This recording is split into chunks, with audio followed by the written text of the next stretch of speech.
आजिर एही विशेष कार्यक्रम रे आपण मानक स्वागत करुछि मो स्वप्ना। ओडिशार महिलांको पई बड़ खुशी खबर। अगस्ट 28 राखी पूर्णिमा अवसर रे राज्यर 1 कोटी रु अधिक महिलांको मिलिब सुभद्रा योजनार परवर्ती किस्तिर आर्थिक सहायता। सोमवार ए नै सूचना दैछन्ति उपमुख्यमंत्री प्रभाती परिडा।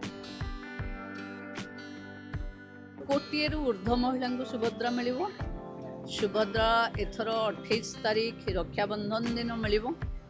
स्थान नयागढ़ हम।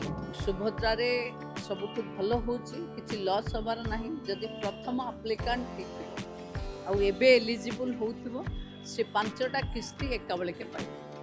नयागढ़ रे आयोजित हेबाकु थिबा राज्य स्तरीय कार्यक्रम रु एही अर्थराशि हिताधिकारी खाता को पठा जिवो।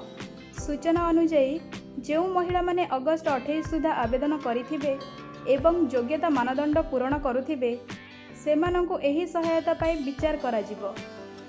एहा सह पूर्व तालिका सामिल थिबा कोनोसी योग्य हिताधिकारी किस्ती बकेया रहिथिले जांच परे एका संगरे एकाधिक किस्ती मिलवार संभावना रहिछि।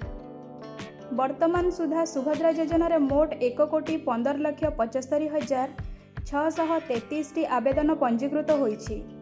2026-27 आर्थिक वर्ष रे एथिरे आउ 3,17,966 नुआ आवेदन आसीछि।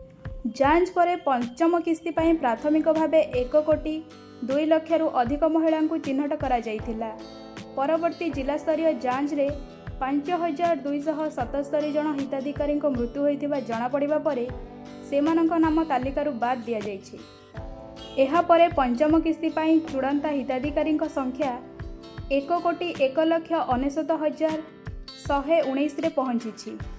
सुभद्रा योजना अधीन रे ए पर्यंत 4टी किस्ती रे 12,000 कोटी टंका अधिक अर्थराशि 1 कोटी रु अधिक महिलांक बैंक खाता को सीधा सड़क पठा जाइछि। एही आर्थिक सहायता महिलांकु आत्मनिर्भर करबा सह सेमानंक आर्थिक सशक्तिकरण रे एक नुआ आशा सृष्टि करिछि। एबे अपेक्षा अगस्ट 28 को जो दिन राखी पूर्णिमार 1 कोटी रु अधिक महिलांक खाता को पहुंचीबो सुभद्रा योजनार परवर्ती किस्ती। राखीर खुशी सह महिलांक पई एही आर्थिक सहायता हेबो आउ एक खुशीर उपहार। धन्यवाद।